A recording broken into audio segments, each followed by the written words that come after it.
agarree warri kun itti wareegame har'aa deebi'ee bilisummaa Oromoo akka hafuura wayiitti Oromiyaa keessatti mul'achuu qalee jechuudha. Wareegamna Oromoon kun itti kibbameetti ta'anii adda bilisummaa Oromoo ta'ee bahe. Haalli kun dhagee mootummaa Tigraay raasee ibsuutti deeme. Bifa kanaan waraanni bilisummaa Oromoo ani dirree lixaa yeroo dhufetti akka waraana ijaaruuf nan gadhiisne anaan. Kanaafuu namni xiqqoo fi mana barnootaa dhagee akka yaadduuf ilaalama hooggansa ABO biratti.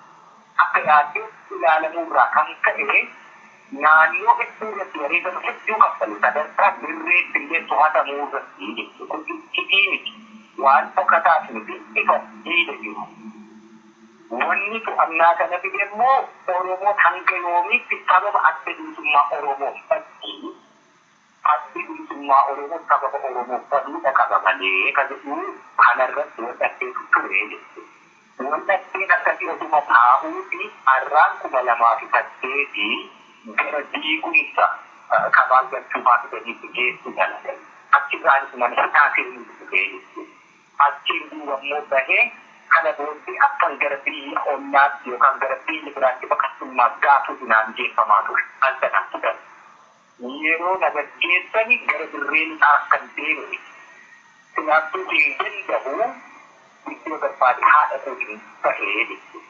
Ani garuu onnee kiyya keessatti wanni ani beekuuf wanni ani kutaammattee qabsoo bilisummaa Oromoo irra eeggate biyya alaa bahee jireenya konfattuu hin barbaadu. Suni kakuu biyya kakuu sanaan immoo Oromoo ni wareegama. Kan wareegamu immoo Oromoo waan na beekeeni. Waan qabsaa hadduu koo hubatee osoo hin taane toluman du'aati. Maaliif saba hin beekne wallaalummaan har'aa barachuu qabuurraa fi mataa isaa irratti godhuu ijaarratti gaaffii gaafachuu qaxaa siyaasaa sana keessaa dadhabachuu qaba hin dandeenyeeti kan qabsaa'an malee saba of beeku saba barate saba mirga ofii gaafatu saba dirqamaan mirga isaa beeku saba waan isa nyaatu isa baasu beeku sanaaf isa qabsoo gaggeessan. Kanaaf Oromoo tolma duudha kanan jedhu. Haala akkasiin dirree lixaa dhufuu keessatti ji'a 3 fi bultii 21 Sudaaniin qaxxaamuree deemee dirree lixaa seene. Gaafa seene akka duwwaan seene gaafa seene erga jaalu laggataa wajii wareegamee maqaa waraana bilisummaa Oromoo zoonii dhiyaatti namni tokko hin turre. Haala kanaan dirree seene dirree duwwaa sana taakuu fi osoo badanni tokkollee ittiin bahiin qawwee manfaanni kan akkatti dhalametu jira. Kana seenaa hin har'an dubbatamu. Kan dubbatamu qabu wanna nama guddaa jechu malee akkaataatti qabu argame miti. Akkasii jalqabe. Haala kanaan lollee ifalle dhiiga fincaan booyyuu akka inni gaaffii nurraa gaafatee fincaan booyyuu tolchumee bifa kanaan karaa nagaa gallaa dhalate. Osoo mootummaa dhukaasan dhaabii dhukaasa dhaabaan hin jennaan abisan jaarmiyaa dhiibuu kan jedhu kana ilaali gaati. Ajajaan lafa qabattee jirtu humna taatee jirtu irratti illee dhukaasa dhaabisee itti kuma fudhachuu caalaa ajaja fudhachuu hin jiru addunyaa kanaaf. Ajaja sana fudhannee dhukaasa dhaabne. Dhukaasa dhaabuu sana keessa mootummaan lafa irraa nu buqqisuu fi lola itti fufuu ture. Ajaja waan itti sana qabamnee dhufaa ture. Haala akkasii keessatti immoo inni itti aanu biyyatti galuutti irraa dhufe. Biyyatti galamuun dura waa'ee dhimma waraana bilisummaa Oromoo fixachuun dirqama diigan. Mootummaan kuni kan hirkachiisu bifa kaleessaatii dhaabni kun adda bilisummaa Oromoo fi mootummaa tokkicha kanaan kan hirkate dhaabota kaleessaa sana. Mootummaan tokko dhaaba tokko dhalan hirkachiisuun baay'eeffama. Jarri kun immoo amanamuu hin danda'an. Oromoon bara hedduu ciniinameera amantaa namarra kaa'achuu fi kan jedhuuni waraanni bilisummaa booddeessaa rakkoodha ta'a. Isa qabsaa'onni kennu kuni qabsoon Oromoo boofaaf hedduu leekkee harkisan hiikitti gadhiisan liqxan jedhan sana ta'aa jedhee ajaja yeroo sanaatti hime. Eegduudhaan illee maastee fudhanne yeroon qabnu warri Eertiraa rakkoo Itoophiyaa waliin jirtu fudhataniiru waan ta'eef biyya keenya keessan taa'inaan hin jedhanii jedhan. Kaan ammoo gaaffii kanaan dura kaasaa ture asitti beeksa jaalanne. Eertiraa baqanii itti baqanii biyyi itti baqanii malee qabsoo Oromoo hiriyyummaa irratti hundaa'e Oromoo bilisa bahee biyyi isaa qabatu akka isaanii keenya beekna jaarroleen keenya kana jechuun hin dandeenye yookaan immoo iddootti baqatan waan dhabaniifi bakkuma baqatan waan ta'eef akkasitti deemnee taa'aa turre kanatti dhalatee gaaffii makaleessa kaasaa ture dhalatee kanaaf warri kun edda rakkootaanii dhiqatanii durayyuu hin barbaadanii kanaaf fidanii haaya maal wayyabe gara alaatti bahaatii rakkoo keenya kana bakka namni sadaffaan yookaan qaamni sadaffaan jiru akkuma jettan sanatti xumuramee akka lammataa hin taanetti gaaffii Oromoo deebii argachuu qaba. Haga gaaffii Oromoo deebii argannetti immoo amma akkuma kaleessa xiyyaaraan guuramtanii galuu jecha Oromoo ijoollee isaa akkuma kitanii qabsoo kana keessatti bituun dirqama hin turre sirrii hin turre jennaan inni damee biyyatti galamee jiru. Gaaffiin waraana bilisummaa Oromoo deebii arganne biyyatti galame. Biyyatti galamuu qofaa miti. Jaarsummaa ani kanaan dura kanan beeku gaafa qeerroo fi qarree Oromoo finciltuu gaaffii ergaa gaafatti warra akka abbaa duulaa gammadaa faatu namatti dhufee nama tokkodha. Malee hooggansi abaa'oo ka umurii isaa guutuu qabsoo keessatti dabarsee waliin dhaabbatee gaaffii sabaa deebisuu fi jaarsummaa itti dhufee asii achi waliin jaarsummaa deemee nuti jaarsummaa akkasii ture.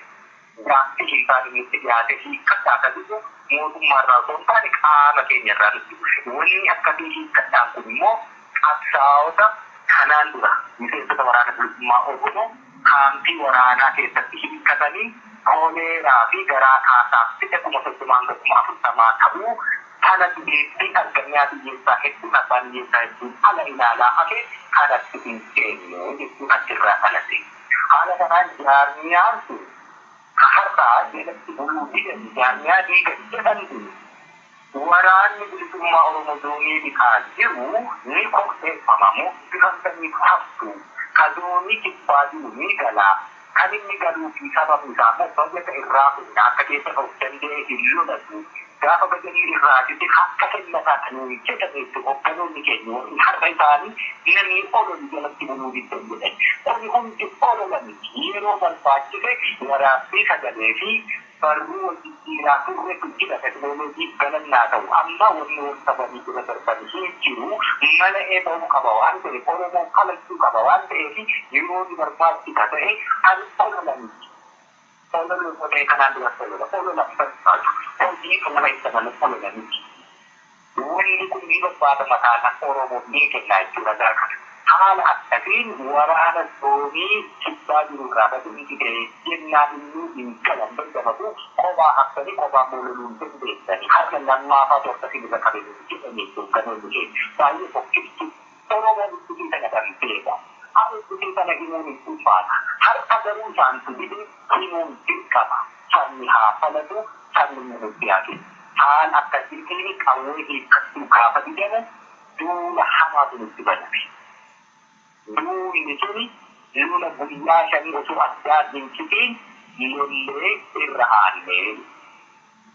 Duulli suni akkasittiin hundifachuu dadhabamu dubbii biraa kaasee dhufe ammas dubbii karaa nagaa deemu Oromoon saba nagaa jaallatu achirraan nu seenani gaafa lolaa Oromoo eenyuyyuu hinjifatu gaafa nagaa garuu Oromoo yoo hinjifatee deemu.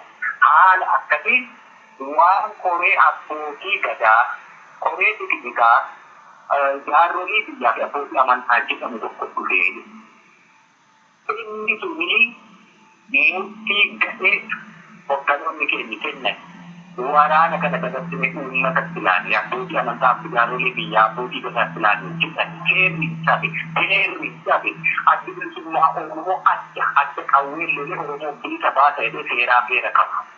Kun cabeetu namni waraqaa hayyuu duree irratti mallatteesse waraana galchaa jedhu hayyama kanatti akka waraanaatti illee nuti wal qabannee nuti akka fudhanne kallattii jaarmiyaan kun uumamame qabiinsa kanatti nu galcheenne haala kanatu ni mudate. Osoo sanan ta'in dura immoo waan kana sororkeessuu fi uummata Oromoo gara lixaa jiru ilmaan isaa kana haati inni deebistee gadameessatti ol baasatti uffatte kana xiyyaaraan dhimaataa sanbata duraa fi dhibbata guyyaa sadii walitti aansanii reebanii. Kanaanidha jaarmiyaan sun bittinnaa'utti deebi. Kana hundaa qabachaa ture hogganoota keessa. Jaarmiyaa har'a nuti diigni jalatti buluu dinne jedhameetiniin irratti fayyadamu. Haaloon immoo warruma kana. Yaanni jiruugaa ofii isaatu daldalattuu dadhabe yeroo sidaasatu kananii fi fedhii Oromoof ka dhaabbatan ta'e maaltu namaaf sadiitti bahuu fite. Fedhii dhuunfaa ofii tikfattuuti. Fedhii jireenya ofii jijjiirrachuuti. Fedhii umurii ofii kakabsoo keessatti gubatee san anifiitti hojiin qabu Oromoo irratti maxxanee nyaata jiraatan gaduutti jechuuti. Fedhii ani dure jennaani mardiin jecha harreessanaati jechuudha. Fedhii akkasiiti. Kanaaf jaarmichi rakkoo qaba. Jaarmichi ofii isaatu lama sadiitti cabee jira. Jaarmichi hoogganni isaa hedduun mana hidhaa jira. Jaarmichi ofiitu qophanii buuhin dubbatu. Jaarmiyaa akkasii jalatti akkamiin bulla. Isa kana qofaan booti. Jaarmichi karaa nagaan deema gaafa jedhee boordii filannooti. Inni kaleessa Oromooni qawween bilisa baati jedhu suni jijjiirame jechuudha. Boordii filannootti qawweetiin miti kan galmooftu. Waraqaa dhoksaa yookaan baala boordiitu bilisa dabaasa jetteetu seera kaleessa qawwee sana jijjiirata. Kanaaf seerri jijjiiramee jira. Waraanni bilisummaa Oromoo seera kaleessaatiin buluu jira. Akkamitti waraanummaa Oromoo jaarmiyaa diigee ka jedhu akkasitti deebii argachuu qaba. Oromoo amma isa kana dhaga'ee murtii kennachuu qaba. Waraqaatiin bilisa baasne jedhe jalatti inni immoo qawween bilisa baala. Qawwee hiikkachuun hin taatu jenne wanni jenne sun immoo dhugaa taatee har'a Oromoo qawween cabuu jiru kana akkamitti jaarmiyaa diiganii abaa'oo jalatti buluu fidanii jedhama. Nuti abaa'oo woboo adda bilisummaa Oromoo isa kaleessa har'as immoo seera kaleessaa qabatee socho'uuti. Hin jijjiirre sana. Jaarmicha dhufaatii biraatti toojineetu dhuunfannee waraanni bilisummaa Oromoo siyaasnadhee dippiloomaasii miidiyaa waraana hundumaa to'atee hooggansa tolfateetu abaa'oo oolchee jaarmiyaa qabsoo bilisummaa Oromoo silaa ilmaan keenya adda bilisummaa Oromoo kan jedhamu tokkoon ilmeetii tikeenyaatiin barsiisuu turre akka inni makaatiin jechuudha waraanni bilisummaa Oromoo. Oromoon kana dabaluu qaba. Warri daldala siyaasaa akkasiitiin har'a adeemsuu fi gama gabaa akka saree bitaa jiru suni dubbisaa akkasumatti du'aa jechuudha. Qawwee fi kan gobaa gochuu danda'u. Qawwee kan qabu waraana bilisummaa Oromoo. Kun immoo qawwee irra jirtu. Sun immoo Afrikaa keessatti aadaa taati. Kanaaf qawwee hin gaggeessu. Qawwee haga qabnutti immoo humna sanas ni qaba. Ittiin ni dandeenya.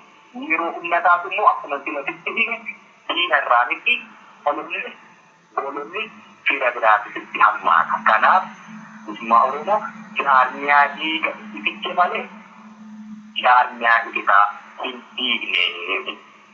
Hayyee guddaa galatoomaa gaasirratti waanan hedduu kaasullee hin jiru.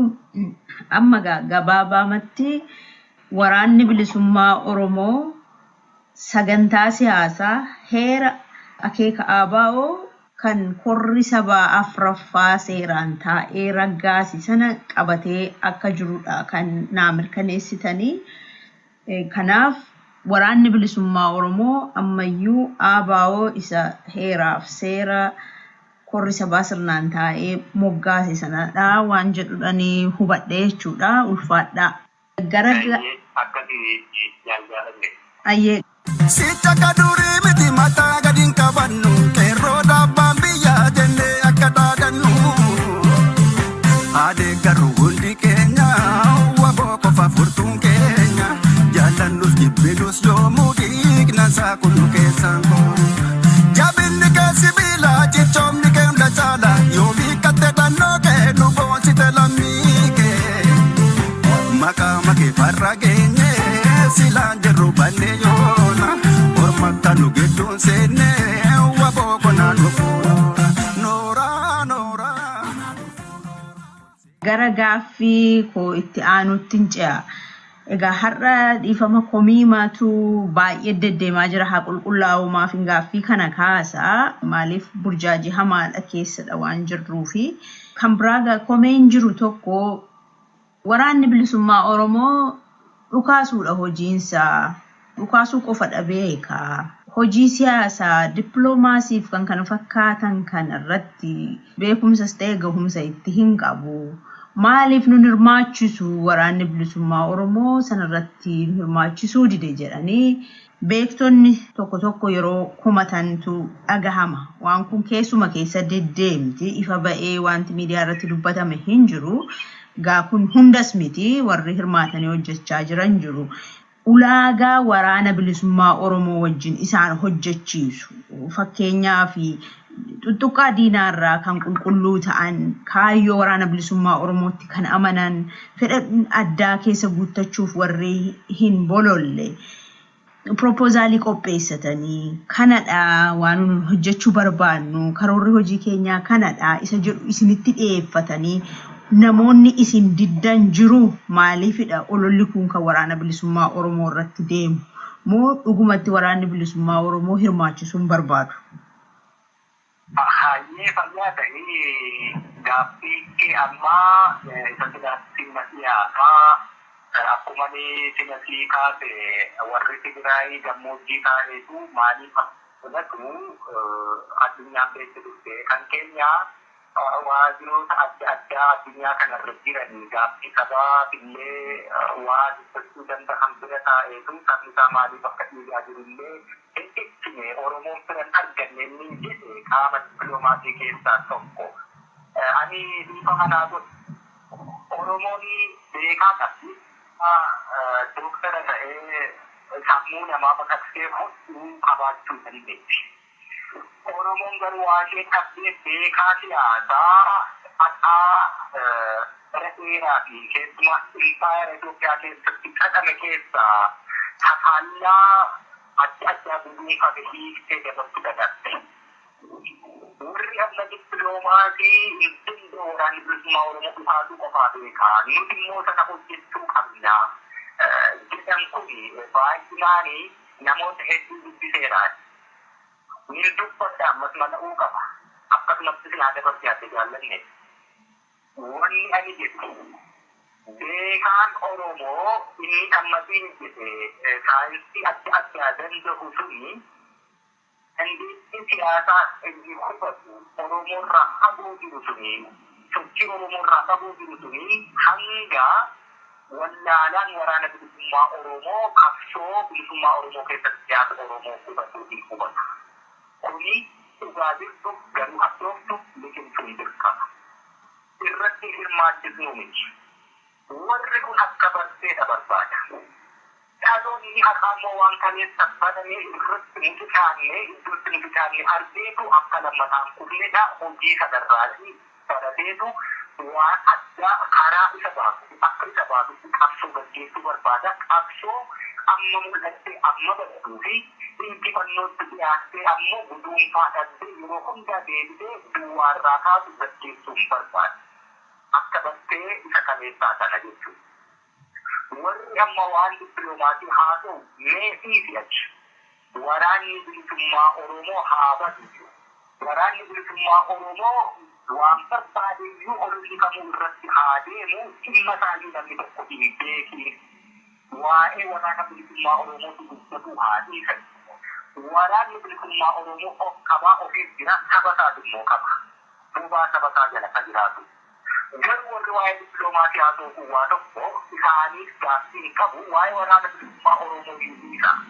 Mee dhimma Oromoo irratti iddoo isaan jiran bakkoota isaan jiran hedduu keessatti saboonni biroo guyyaa irraa guyyaatti waa'ee saba isaanii waa'ee namni tokko kabajamuu qabataniitu ishoo godhanii irratti hojjetanii waa'ee saba isaanii miidiyaa addunyaa kanarratti yeroo irraa yeroo akka haa ta'amuu fi gaaffii ta'ee akka qabuu fi akka argatu yeroo taasisaa oolanii kan waraana bilisummaa Oromoo dhiisee beektonni kun sabni Oromoo kan xiyyaaraan reebamurraa kan duuti isaa kan du'a fedhii irra hojjetanillee nama mararuu yeroo dadhabe kan waraana bilisummaa Oromoo keessaa baasii waa'ee saba Oromoo maal dubbatu.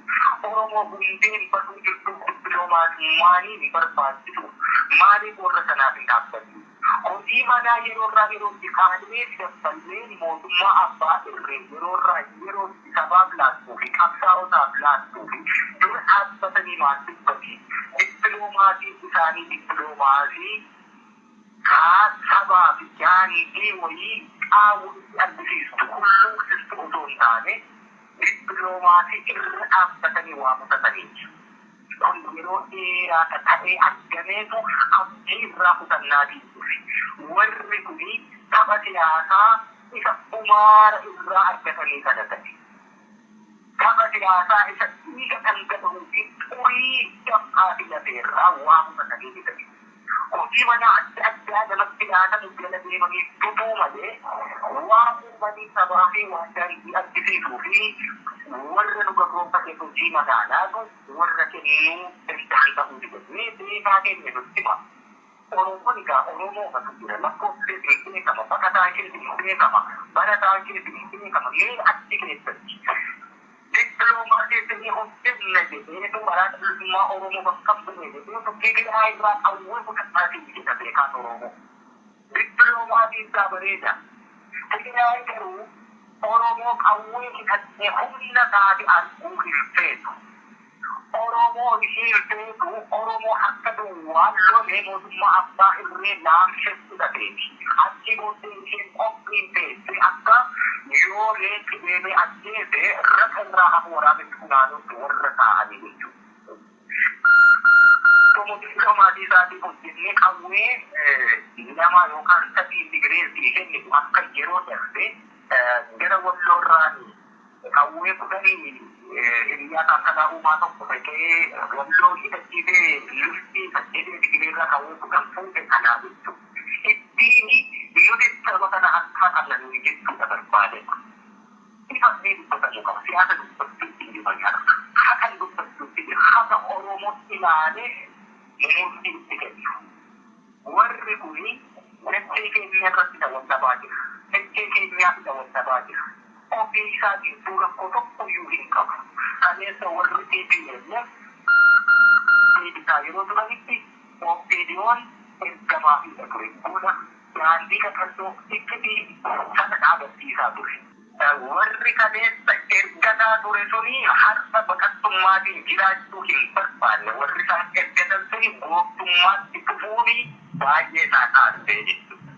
Waan kanaafuu dachee kanatti deebi'uufi qabsoo taasisan. Qabsoo sana keessatti immoo Oromoo akka biyya taatu akka humna taatutti osoo hin taane akka isheen ergamaa biraa taatutti tolfachuu hin qabu.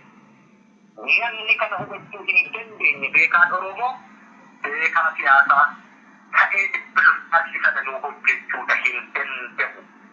Warra kana waliin yeroo walitti dhuftee waa waliin hojjechuuf jirtutti gaaffii sabaa tokko iyyuu sharafuu hin qabdu. Waliin hojjechuu dhiiruu dura warri kun Oromoo deebii isaan deebisanii gaaffii hedduu Oromoo irraa qabutu jira. Haala akkasii keessatti nama hin hubannetu an dippiloomaasii hojjedhaa jedha. Yeroo akkasii rasaasa ija tokko sii arguu hin dandeenye garuu gidduu sana taa'ee waan fudhatutu jalaa hanqata. Dippiloomaasii naman hojjechiisu waraanni bilisummaa Oromootiin jedhaa jechuudha. Fakkeenya kan beekaa fi akka hubatamutti waan hedduutu jira. Kan hedduu isaa tuttuquu hin barbaanne. Warri akkasii kun mul'achuudha barbaadu. Akka kanaan dura barame sanatti akka hojjetamu. Kanaan dura adda bilisummaa Oromoo waajjira hedduu qaba biyyoota addunyaa kanarra. Har'a akkasitti hojjechuu hin barbaannu. Eenyu waliin maal akka hojjennu nuti riphee lolaa loltuu bilisummaati. Biyya kami waliin siyaasa akkamii qabnaa itti jechuudha. Eessatti gadi bahee hin hojjetamu. Beekaan inni nu waliin waan Oromoo irratti fi waan qabsoo bilisummaa Oromoo irratti hojjechaa jiru hin dubbatu. Dubbiin kun mammaaksa Oromoo tokko siyaadachiisa jaalanne. Waan korbeet reettii gammalee hobobsee booyyee ciisa dhorke jennaan booyyeeni korbeetti akkas hobobse kun meeqa dhalchaa jennaan tokko yoo baay'ate lamaa jennaani nuti warri ciisneetuma osoo waan dubbanne sagalii sanaa ol dhalchinu maal haa jennuree jedheedhan. Mammaaksa sana siyaadachiisaa jechuudha. Mul'atanii warra waa dubbachuu fedhu. warri akka booyyee sanaatti hojjetan immoo ni jiru jechuudha. Warri sun hin dubbatan. Kanaaf beekaa Oromoo hunda isaatti naqnee mul'ate abaluu iddoo akkasitti dippiloomaasiin hojjechuuf bakka nu bu'ee kan jennee kaawwannu hin jiru. Kan hojii isaa hojjetu immoo hojjechaa jira. Waraanni bilisummaa Oromoo immoo jiraachaa lolachaa jira. Waan irraa eegamu waan gochuu qabu kan kaleessaa caalaa har'a gochaa jira. Kaleessa hooggansi tokko naannoo tokkotti waraana ijaaree qabatee yoo baay'ee jabaa ta'e si'aja yoo garmalee jabaa ta'e Waaqayyo tikse waggaa tokko achi booddee ni bada. Waraannis ni faca'a. Amma immoo duwwaarraa ta'anii waggaa jaha booddee immoo waraana haaraa eegalu. Har'a edda gaafa ani hagayya jahaa gaafa hiriira guddichaa Oromiyaa jedhame ilmaan Oromoo hedduun dhumatanii zoonii lixaa qaqqabeetii kaasee hangarraatti waraanni bilisummaa Oromoo diina kuffisee kufaa jira. Addaan hin cinne hin facaane akka dhihaatti saba Oromoo bilisa baaseera. Sammuunsaa bilisa baheera. Lafa Oromooti hanga qabannee keessa sochoonutu jira. Saba Oromoo garuu sammuusaa guutuu bilisa baaseera. Riphee lolaanii lafa caalaa saba bilisa baasa. Cunqursitoonni garuu lafa barbaadu saba caalaa. Saba harkaa qabda yoo ta'e garuu lafa harkaa qabda. Kanaaf sadarkaa kanatti waraana lolachuu danda'e. Sadarkaa kanarratti waraana dandamatee waa hundarraa hafee jiraachuu danda'e dhukaasa qofaa danda'a malee siyaasa hin danda'u nutu sii beekaan suni hin taatu.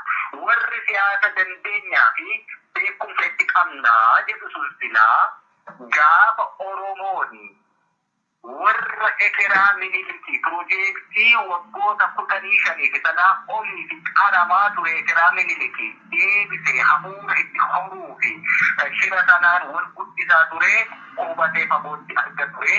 Sabni inni biyya keessa jiru ilmaan isaa bilisoomne irra jennaan ayyaa ta'u irri guddaan isaatu bilisummaan akkasii maali? Eessatti alaabaa dhaabbattanii?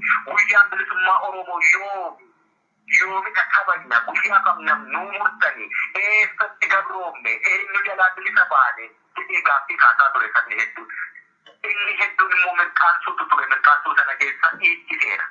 Warri har'aa dippiloomaasii kana hojjechuuf tattaafatu baay'eensa ilma abbaa gadaa keenyaa nuu hordofaa Oromoo fi biiftuun baate jechaa ture. Kallattii akeekuu warra hin dandeenye jechuudha. Kallattii akeekuu miti waa yeroo keessa turellee warra hin beekne warra waa yaadee fageessee waa hin waaraa osoo hin taane warra waa yeroo waliin adeeme mirqaanu turanii jechuudha. Hedduun isaa miidiyaatti yaa'ee waan jechaa ture dhageesseessa. Waraanni bilisummaa Oromoo gufuu bilisummaa Oromooti ta'e injifannoo Oromoo argatetti danqaraa ta'e nuun jechaa ture. Dhagaa hedduu warri nutti guure carraa miidiyaa qaburraati warra kana. Warra Oromoo waggaa 100 sanaa ol gabroomtee har'aa gara guduunfachuutti deemte akka injifannoo baase. Warra Oromoo duutee lafee ijoollee isheetiin sibiila tolfatte qawwee qabatte irraa qawwee hiiketu har'a dippiloomaasii fi haasa'a. Warra mootummaan tokko yeroo jigu burkutaa'u achuma keessaa deebi'ee immoo inni tokko akka boqqolloo lafa buusanii gariin yoo biqilu qolli irraa tortorutti inni tokko tortoree inni tokko immoo keessaa biqilee ba'ullee hubachuu dadhabe ilmaan abbaa gadaa jedhee paarlaamaa makaneessaa warra harka baasee ilmaan Oromootti murtii du'aa dabarsaa ture otoo hin bittinneessiin illee caasaa mootummichaa osoo hin diigamiin illee fiigireelleen qofaan keessaa miila fudhateellee hin fagaanne dallaya tolfatee of ijaaree iddoo tokkotti tutee taa'u osoollee lafaan hin gahin warra Oromoo bilisoomteetti jedhee saba gurjaa jettetu har'a waraana bilisummaa Oromoo siyaasaaf dippiloomaasii barsiisuu fi dhaabbachuu fi barbaadaa jechuudha. Wallaala beekaa miti. Beekaa akkasii haati Oromoo dalli. Waraanni bilisummaa Oromooti beekaa akkasii waliin dhaabbatee dippiloomaasii hojjechuu hin barbaadu. Beekaan immoo akka mammaaksa silaasii hime sanatti hojiitti jiru ofin himu hojjechaa jira. Sareen nudutti gaalli deemaatuma jiraatii jechuu gooti. Sossobaan garaa nu fayyiftu afuufa madaan tirsit dubbatan dhugaa dubbachuu dhugumaan sabaaf hirmachuu maalii bu'aadhaa mul'achuu.